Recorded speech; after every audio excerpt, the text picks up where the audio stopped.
আগন্তুক দুৰ্গা পূজাৰ বাবে বৰপেটা ৰোডত ব্যাপক উৎসাহ উদ্দীপনা আৰম্ভ হৈছে। এইবাৰ দুৰ্গা পূজা বৰপেটা ৰোডত সুকলমে অনুষ্ঠিত কৰাৰ বাবে বৰপেটা ৰোড আৰক্ষী প্ৰশাসনেও ব্যাপক তৎপৰতা আৰম্ভ কৰিছে। বৰপেটা ৰোড আৰক্ষী থানা এলেকাত অনুষ্ঠিত হ'বলগীয়া দুৰ্গা পূজা সমিতিসমূহৰ বিষয়ববীয়াৰ সৈতে বৰপেটা ৰোড আৰক্ষী প্ৰশাসনে এক বৈঠকত মিলিত হৈ দুৰ্গা পূজা সমিতিয়ে মানি চলিবলগীয়া নীতি নিয়মসমূহ অৱগত কৰায়। এইবাৰ বৰপেটা ৰোড আৰক্ষী থানাৰ অধীনস্থ এলেকাধীনত সৰু বৰ প্ৰায় ৬০টা পূজা মণ্ডপত পূজা অৰ্চনা হ'ব বুলিও জানিব পৰা গৈছে। বৰপেটা ৰোডৰ পৰা পূৰণ দেউৰীৰ ৰিপৰ্ট, অৰুণোদয় আছাম।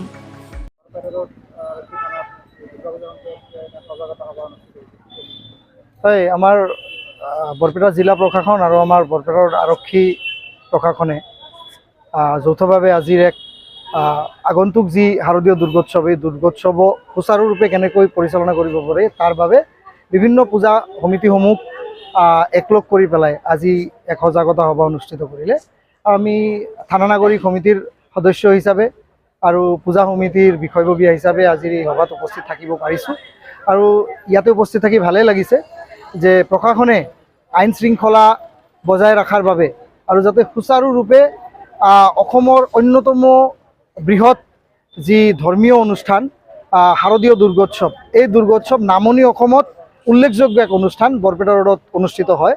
এই অনুষ্ঠান যাতে সুচাৰুৰূপে আৰু সুকলমে পাৰ হয় তাৰ বাবে আজিৰ এই আয়োজন আছিল। এই আয়োজনত বিভিন্ন বিশেষ নীতি নিৰ্দেশনাৰ মাজত আমাৰ যিহেতুকে এক ব্যস্ত বাণিজ্যিক চহৰ আৰু এই চহৰত দূৰ দূৰণিৰ পৰা বিভিন্ন দাঁতিকাষৰীয়া অঞ্চলৰ পৰা দৰ্শনাৰ্থীসকল পূজা উপভোগ কৰিবলৈ আহে আৰু মাৰ শ্ৰীচৰণত সেৱা জনাবলৈ আহে, গতিকে যথেষ্ট ভিৰ হয়।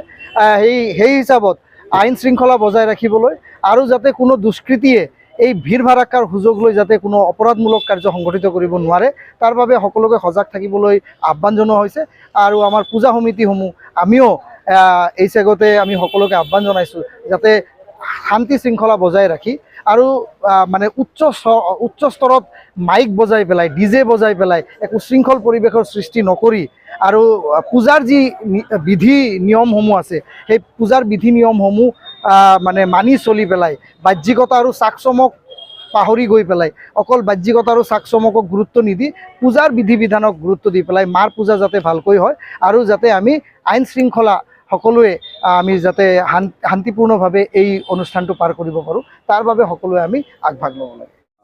আজি আগন্তুক শাৰদীয় দুৰ্গা পূজাৰ উপলক্ষে বৰপেটা ৰোডৰ সমূহ পূজা কমিটিৰ যি সম্পাদক আছে আৰু সভাপতি আছে তেওঁলোকৰ লগত এখন বৰপেটা ৰোড আৰক্ষীৰ পৰা এখন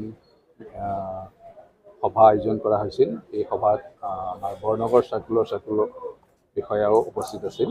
তো ইয়াত আমি যিখিনি পূজা উপলক্ষে যিখিনি গাইডলাইন থাকে বা বিভিন্ন SOP থাকে সেইখিনিৰ বিষয়ে পূজা কমিটিসকলক অৱগত কৰালোঁ, লগতে তেওঁলোকৰ লগত পৰা দিহা পৰামৰ্শ ল'লোঁ আৰু আগন্তুক দুৰ্গা পূজাখন সুচাৰুৰূপে চলাই ল'বৰ কাৰণে যিখিনি কৰণীয় থাকে সেইখিনিৰ বিষয়ে কিছু আলোচনা কৰা হ'ল। আৰু ৰাতি যি ট্ৰেফিক প্লেন আছে, ইমাৰ্চন ঘাট আছে যিখিনি সেইখিনিৰ ওপৰতো কিছু আলোচনা কৰা হৈছে। আৰু যাতে আগন্তুক দুৰ্গা পূজা সুকলমে সকলোৱে জানে যে বৰপেটা ৰোড অঞ্চল বৰপেটা ডিষ্ট্ৰিক্টৰ ভিতৰত সকলোতকৈ অধিক দুৰ্গা পূজা ইয়াতেই হয় আৰু যাতে শান্তি শৃংখলাৰভাৱে সুকলমে দুৰ্গা পূজাখন পাৰ কৰি দিব পৰা যায় তাৰ বাবে আমি আলোচনা কৰিম।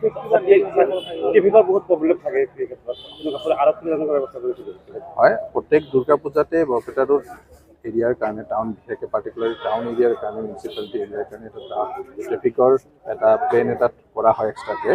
তো সেইটো আমি বিষয়েও আনৰ পৰা আমি ছাজেশ্যনো কিছুমান বিচাৰিলোঁ আৰু মৰলেছ যোৱাবেলি যি ট্ৰেফিক প্লেন আছিল সেইটোৱেই থাকিব। তাত অলপ ইফাল আমি সংযোজন বা বিয়োগ আমি কৰিবলগীয়া হ'ব পাৰে যাতে সুচাৰুৰূপে এইখিনি যি সুপ্ৰিম কোৰ্টৰ গাইডলাইন আছে বা পলিউশ্যন কণ্ট্ৰলৰ যিখিনি গাইডলাইন থাকে সেইখিনিয়ে আছে আৰু ট্ৰেফিকৰ যিটো প্লেন আছে সেইটো আমি ৱৰ্কআউট কৰি আছোঁ। সেইটো পূজাৰ কিছুদিন আগত আমি সেইটো আপোনালোকৰ জৰিয়তে ৰাইজক অৱগত কৰি আছোঁ।